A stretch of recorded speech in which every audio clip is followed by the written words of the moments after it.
I want to start a series that actually focuses on prophecy and a fulfillment of prophecy, to be specific. And on this particular episode, I want to talk particularly about a prophecy that pertains the third temple, or the rebuilding of the third temple. Now you may be saying, Ricky, where do you get the idea of a rebuilding of a third temple? If you read in Thessalonians, this is what it says. Second Thessalonians chapter number 2, verse number 2 up until 3, you'll see it says, "Do not let anyone deceive you by any way, for it will not come until the rebellion occurs." So what is it that will not come? The building up of the system of the Antichrist is not going to come until this year happens. Okay, so notice what he then fills into that. He says, until the rebellion occurs and the man of sin. So the rebellion here, if you actually look at other versions, let's say for instance, let's use the King James. It says, for that day shall not come except there comes a falling away first. And you will notice over the last couple of years, the falling away has been slowly happening. The falling away is what we call apostasy, where people leave the faith to other things, or to believing other things. And so he says the great falling away is an example of for people to understand that the Antichrist is about to rise.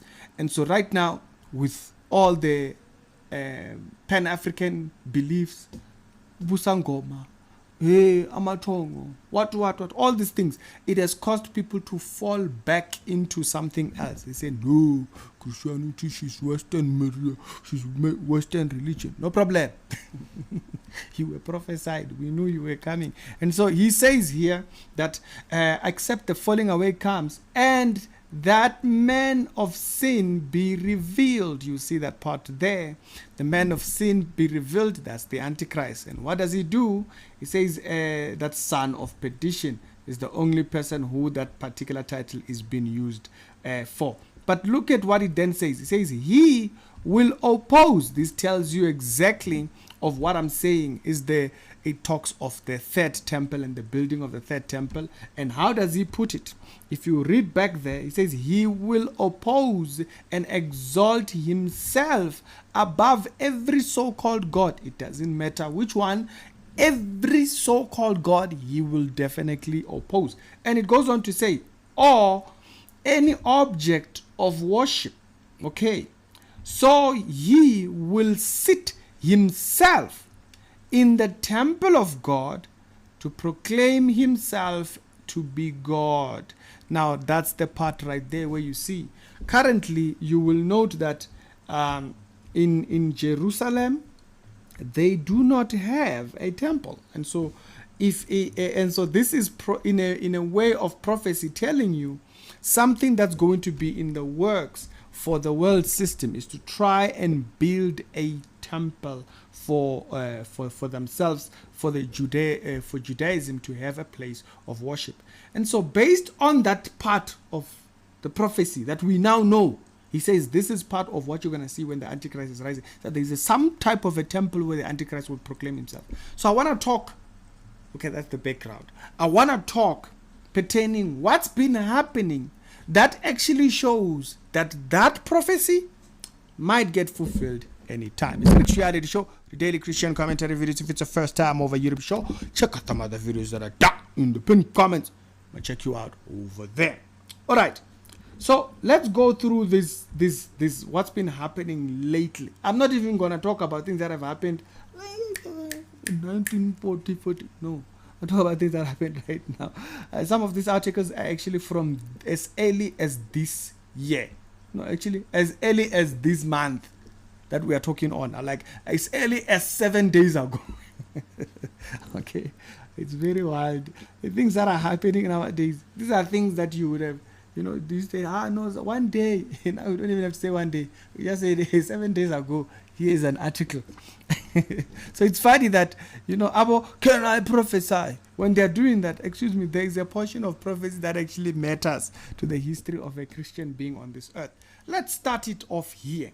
You will see Israel 365 News reported about a historical ark replica makes its Jerusalem debut during Sukkot festive. Now, this article that I'm showing you here is very recent. You can see it's from the 23rd of October. This is how many days ago? 7 days. This is literally 7 days ago from right now. They said there was a replica. There's a replica that has now recently shown itself in thinking. Now I'm going to show you that this particular Ark of the Covenant that they've built here, it goes back a couple of years. They've been moving it around for a particular reason. Listen, they've been moving this thing around. They've been taking it to key particular places for a certain reason. And the reason will absolutely shock you. The reason for why they've been doing that will absolutely shock you, because it's very, very wild. Honestly speaking, it's some of the stuff that when you hear about, you just almost think, she's fake, this one. You will think she's fake. Now, before I actually read this particular article, a visit to the president with this Ark of the Covenant. Okay? Yeah. There was actually pictures of some of the people that were in cabinet that took pictures with the Ark of the Covenant being at Mar-a-Lago at the time. And so they actually took it and went and made and gave it a visit over there and stuff. And so you can find those particular pictures online. This Ark of the Covenant, this is what it looks like. It's an exact replica, okay? Size and everything. But there is a side of the Ark of the Covenant that people might have not noted when they read in the Bible. Now, if you go back there, they do mention, let me size this up here. They say that remarkable of an ancient and modern craftsmanship, and basically they spent a couple of years crafting these things. It was recently displayed at Sukkot and stuff like that. It speaks about 17 volunteers being involved. Now, this was very recent when it was being displayed in Jerusalem on the 20th of October, right? And stuff. Now, they've been mentioning some things concerning this Ark of the Covenant. The reason for this tour that they want to do with the Ark of the Covenant is because of what they believe about the Ark of the Covenant. Now, okay, Ricky, what do they believe? Let's go back to the Bible so that you can see what exactly these people believe concerning it. You'll remember in the book of Joshua, chapter number 6, okay, it says, and Joshua rose early, and the priest took up the Ark of the Covenant, the Ark of the Lord, and the 7 priests bearing the 7 trumpets of the ram and and they went on continuously and blew the trumpets, and the alarmed men went before them. And so you'll remember, this is the one of the Jericho, where they took up the ark, and they were told, it was an instruction by God, to round the city a number of times. I think it was about a certain number of days and so forth, or a certain number of things. So they did that, and after they did that, right, if you actually go down into the scripture, it says, so they did for 6 days. So they did this particular thing. They encompassed the city for about 6 days. And on the 7th day, they rose up. So they were told, don't fight by hands. You round the city. Go back there.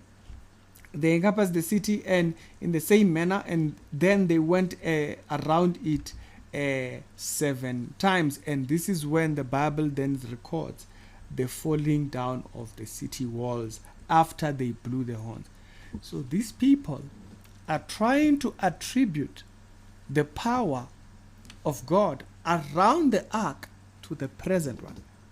So they are starting to talk about this ark currently within the tone as if this thing has some type of a power. They are seeing this ark the way the old ark. That's why they are taking it up to certain regions, and they are saying that they want to take it to the Gaza area where they are having issues and fights and whatnot and stuff like that. I thought that was quite wild. But actually, even if you go into 1 Samuel chapter number 6 and you open it up, you will see this very same idea of a power that was associated with the Ark of the Covenant. If you read in 1 Samuel chapter number 6 there, it says, and verse number 19, it says, and this is after they had stolen, okay? There was a group of these guys that the Palestinians, the group of the Palestinians, it's quite poetry. They stole the Ark of the Covenant. And when they stole it, look at what happened. And he smote some of the men in this particular area, and says it's because they had looked into the Ark of the Covenant. Even he smote these people, 50,000 score men, they were affected. And the people lamented because the Lord had smitten so many people with a great... So basically, they looked into this thing. And when they did that, they brought a certain level of judgment over them, that people died and stuff like that. And after this particular thing, they took it back. If you actually read further in the verse 21 there, it says they have brought the ark again to the Lord. Come down and fetch it. Come and take your thing. Asaifun, inobungozi. As the kids in South Africa say, inobungozi, tata led. So they had taken the ark, they regretted, and they took it back instantly. So these guys who are currently involved in the building of this ark, they are seeing it almost the same way you would have seen thingy. But the Bible is very clear about how the ark currently should be viewed, and you'll see that actually when you go to Revelation chapter number 11. If you go down to run about verse number, I think it's very clear that there was the ark was seen in heaven. Okay, in Revelation chapter number 11, the ark was seen in heaven. So does that mean that the real ark that people might be looking for, it was taken? Think of it whatever you want. But either ways, the ark that they are looking at down here would not be a representation of it if there is one in heaven currently. And they have just built this thing, and they are now starting to look at it. And now to make it even worse, okay, to add on top of that, he thought, are we done, Ricky? No, we are not done. We are almost done. You'll know that there is another problem, and this article is about to actually answer that problem. The other problem is that Jews are not allowed on the Temple Mount. Jews are not, and especially to be seen praying. If you actually look up online, there's actually a genre of video you find on YouTube where Jews actually just being seen on the mountain, they will be arrested. So the Jews have been making this effort, they will be willing to even get arrested just to be seen praying there. That was not allowed. There was no such a thing. Okay, so the New York Times has this article particularly speaking about these Jews that were then allowed to pray very recently on the mountain. Now, as I mentioned, that there is another part as well that Israel thingy reported on the 18th, pertaining this particular thing of Jews being seen on the Temple Mountain. Remember, before, if you were seen there, you would be arrested. Okay, now there was another one of a person that the Jews are claiming is a descendant to Aaron, a descendant to Moses. They said there is a group of this guy, they are called the Kohens, fully dressed in thingy. They said they were recently seen, this is a fully dressed Kohen sighted on Temple Mount. You can see the article goes to say, and you see them there, fully dressed, doing their worship thing. They were not allowed before to do that. Now we are seeing them doing exactly that on the mountain. For 2,000 years they were not allowed. Okay, as early as a couple of years ago, they would have been arrested if they were. Now recently, you'll know that the Jews have been making this effort to rebuild a form of a sacrificial system. Yeah, very recently they were spotted over at the mount. You can see the timing of this particular article, October 18. And if you scroll down, you'll notice they were there. They've been taking pictures right on the Temple Mount. You can see the whole Jerusalem scene and thingy on the right on the background. The Islamic thingy is right on the background, and it shows you how far they went. Look at that. Okay, they have. You'll remember the Temple Institute Facebook page actually posted this 2 weeks ago, guys. This is 2 weeks ago. You cannot get more precise than this.